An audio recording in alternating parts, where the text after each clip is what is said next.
Okay, good morning and welcome to Yeshiva YouTube Daily Double. Today we're doing Mesechus Orlah Perek Beis Mishnah Yud Zayin, and we're starting with third Perek and final Perek Mesechus Orlah Mishnah Aleph. Mishnah Yud Zayin states Basar Kachik Kachim and Basar Kachik Kolim Shenis Bashal in Basar Atayva.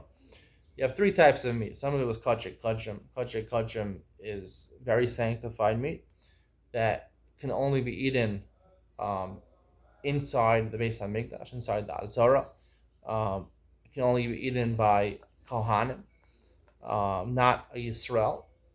Basar Kachikalim, like Bechor or Meiser or things like that, though it's Kachim, right? It can't be eaten for Tameh. However, it can be eaten in Yerushalayim. It doesn't have to be, and a Yisrael could eat it, not just a Kohen. And now you have both of these types of meats that were cooked with Basar Taiva, which is chulin meat, which is not Kaddish at all, not part of a korban. Also, Litzmei and Mutal Tahorim. Everyone agrees it's not a Machlokes Rabbanan and Reb Shimon. We'll see in a second why. That it's also Litzmei, right? Tamei people who are Yisrael, who are Tamei, right? Even if you're calling your Tamei, you can't eat it. You can't eat it because you're Tamei. A Tamei person can't eat kachim at all. So apparently here there's enough, right? You need the joining together of the kachim kalim and the kachim to impart taste into the dish, right?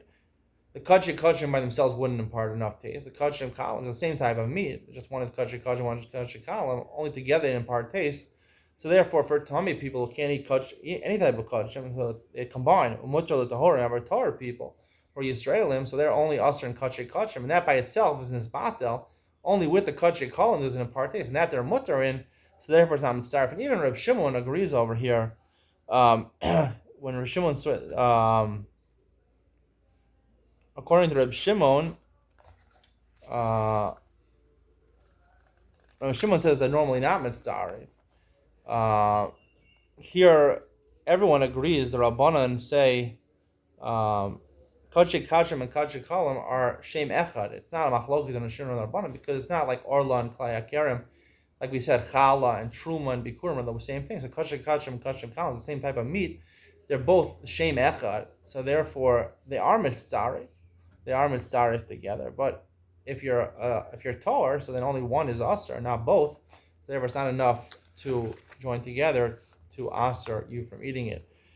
Third parak, Mishnah Aleph. Beged shesavu b'klipe Orlah. Let's say you have, Orlah is not just Aser the fruit itself, also the peel. The peel sometimes has color in it. You can exude dye from the klipa, from the peels of forbidden Orlah fruit from the first 3 years. How do you know that? So it says S perio. S is a tafel a pri, right? The klipa, the peel is subordinate to the actual pri itself, but it's also Aser. So now you had a cotton or woolen piece of clothing, and you colored it. You colored it a nice color, green. For a girl, you colored it pink, and you colored it with dye from Orlah. Yidalik, you have to destroy it. You can't use it. It's Asr b'hana. It's Asr to wear those clothing. Sarah b'acherim.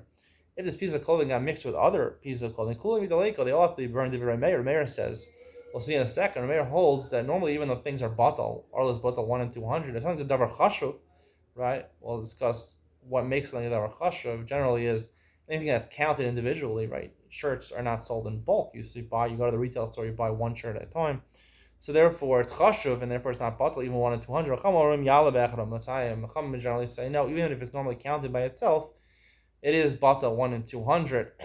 Now, what's interesting about this Mishnah is that the tzeva, right? It just looks different, right? The actual cotton of the shirt or whatever is completely mutter.